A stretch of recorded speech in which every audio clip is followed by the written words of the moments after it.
There's a... Oh, there's another one. Mohamed Abbas, that's a fifer.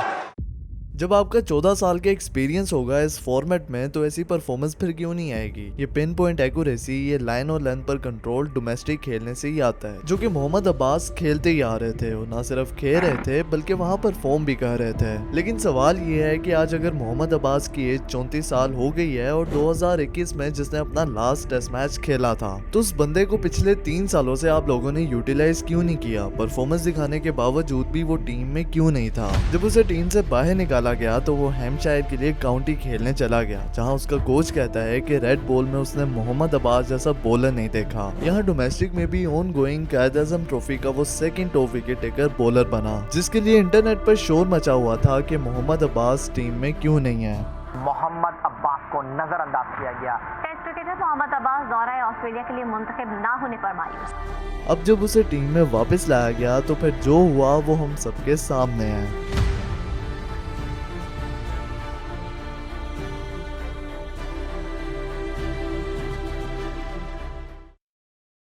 10 मार्च 1990 को Mohammad Abbas Sialkot district में मौजूद समड़ियाल के करीब एक छोटे से गांव में पैदा हुए। मोस्टली क्रिकेटर्स की तरह स्ट्रॉन्ग बैकग्राउंड ना होने की वजह से मोहम्मद अब्बास को भी अपने बचपन में काफी स्ट्रगल करना पड़ी। क्रिकेट का शौक तो स्कूल लाइफ से था, लेकिन जैसे ही वो थोड़े बड़े हुए तो घर के माली हालात ठीक ना होने की वजह से उन्हें वेल्डिंग का काम करना पड़ा। लेकिन इस तंग दस्ती के बावजूद भी उनके क्रिकेट खेलने का जुनून कम नहीं हुआ। फास्ट बॉलिंग स्किल्स तो उनमें थी, तो मेहनत करते हुए इसी दौरान मोहम्मद अब्बास को डिस्ट्रिक्ट अंडर 19 खेलने का मौका मिल गया। बस उन्हें एक प्लेटफॉर्म मिलना था जहां मोहम्मद अब्बास ने परफॉर्म किया और वो लोकल सिलेक्टर्स की नजरों में आ गए, जिसके बाद उन्हें फर्स्ट क्लास क्रिकेट खेलने का मौका मिला और साल 2009 में सियालकोट की जानिब से कायद-ए-आज़म ट्रॉफी में उनका डेब्यू हुआ। अपने डेब्यू सीजन में अब्बास को ज्यादा मैचेस खेलने को तो नहीं मिले, लेकिन एक खिलाड़ी के लिए सबसे important platform first class cricket होता है, जहां मोहम्मद अब्बास ने अपने लिए जगह बना ली थी। जिसके बाद अगले 4 साल मोहम्मद अब्बास डोमेस्टिक क्रिकेट खेलते रहे, जहां उनके स्टैट्स इतने कन्विंसिंग तो नहीं रहते, लेकिन इस टाइम पीरियड में उन्होंने जो एक्सपीरियंस गेन किया वो आगे जाकर उन्हें काफी ज्यादा हेल्प आउट करने वाला था। जिसके बाद 2015-16 की कायद-ए-आज़म ट्रॉफी का एडिशन वो टूर्नामेंट बना जहां पहली बार मोहम्मद अब्बास ने अपना जादू दिखाया। मोहम्मद अब्बास उस टूर्नामेंट के हाईएस्ट विकेट टेकर बने, जहां सिर्फ 10 मैच खेलकर अब्बास ने 61 विकेट्स हासिल की। लेकिन शायद उनका ये सीजन उन्हें टीम में लाने के लिए काफी नहीं था। जिसके बाद कायद-ए-आज़म ट्रॉफी के अगले एडिशन में अब्बास ने एक बार फिर सबकी अटेंशन गेन की, जब सिर्फ 10 मैचेस खेलकर मोहम्मद अब्बास ने इस बार 71 विकेट्स ले डाली। मोहम्मद अब्बास का टैलेंट अब किसी से ढका छुपा नहीं था और इसी टूर्नामेंट के बाद सिलेक्शन कमेटी का ध्यान मोहम्मद अब्बास की तरफ गया। जिसके बाद अप्रैल 2017 में अब्बास को वेस्ट इंडीज के खिलाफ टेस्ट सीरीज के स्क्वाड का पार्ट बना लिया गया।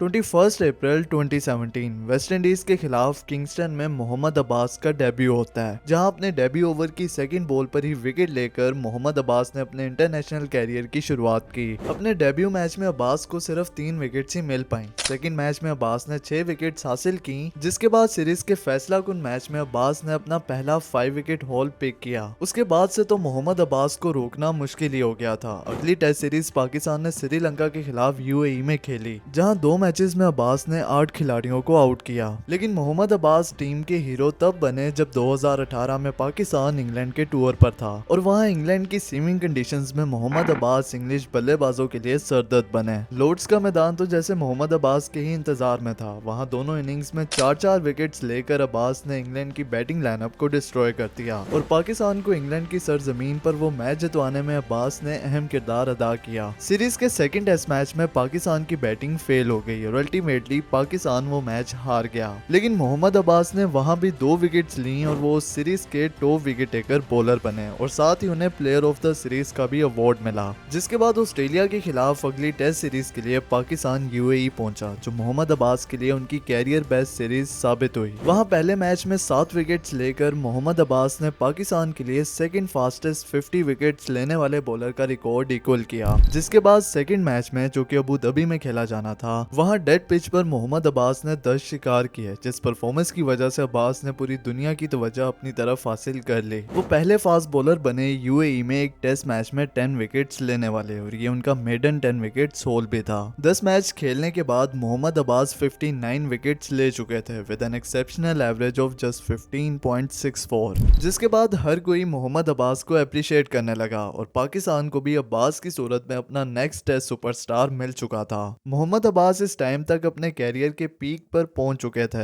अब नॉर्मली जब पाकिस्तान के पेसर्स की बात होती है तो उनमें पेस, एग्रेशन और एक लंबे रनअप जैसी क्वालिटीज पाई जाती हैं, लेकिन मोहम्मद अब्बास का स्टाइल इस सबसे हटकर है। जब आपके पास लाइन और लेंथ में पिन पॉइंट एक्यूरेसी हो और इसी के साथ आपको बॉल की सीम पर एक्सेप्शनल कंट्रोल हो, तो ये एक ऐसा लीथल कॉम्बो है जो कि किसी भी बैट्समैन को ट्रैप करने के लिए काफी है। और मोहम्मद अब्बास में यही क्वालिटीज हैं जो उन्हें सबसे अलग करती हैं, यानी पेस उनका कभी वेपन था ही नहीं। लेकिन जब वो अपने कैरियर का पीक टाइम देख रहे थे तो उस पॉइंट पर उन्हें शोल्डर इंजरी फेस करना पड़ी, and according to Mohammad Abbas वो इस इंजरी के साथ ही क्रिकेट खेलते रहे, जिसकी वजह से उनकी फॉर्म खराब हो गई और 2018-19 के साउथ अफ्रीका टूर में उनकी खराब परफॉर्मेंस के चलते उन्हें टीम से ड्रॉप कर दिया गया। और जब उसी साल पाकिस्तान ने ऑस्ट्रेलिया का टूर करना था तो उसके लिए अब्बास को इग्नोर कर दिया गया। लेकिन जब गाबा में पाकिस्तान की यंग बॉलिंग यूनिट कोलैप्स कर गई तो उसे स्ट्रॉन्ग करने के लिए सेकंड मैच में अब्बास को वापस बुला लिया जाता है। इसके बाद जून 2020 में after covid pandemic Mohammad Abbas England के खिलाफ टेस्ट सीरीज के स्क्वाड का भी हिस्सा बने, जहां इंग्लैंड की सीमिंग कंडीशंस ने मोहम्मद अब्बास की बॉलिंग को हेल्प आउट तो किया, लेकिन विकेट्स के मामले में वो अनलकी रहे। 2 मैचेस में अब्बास सिर्फ 5 विकेट्स ही ले सके और 2021 में वेस्ट इंडीज के खिलाफ टेस्ट सीरीज मोहम्मद अब्बास के लिए आखिरी सीरीज साबित हुई, जिसके बाद उन्हें टीम से ड्रॉप कर दिया गया।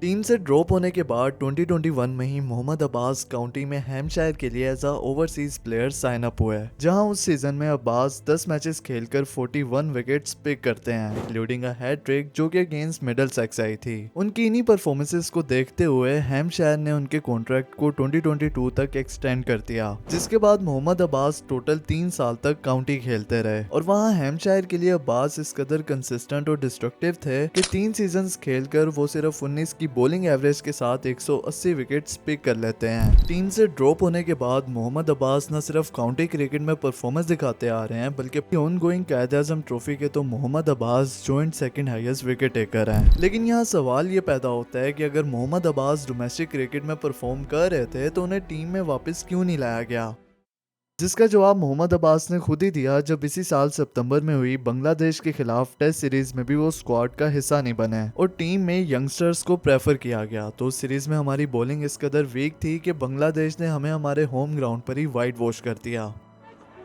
That's slashed away. That's gone to the boundary. It's over.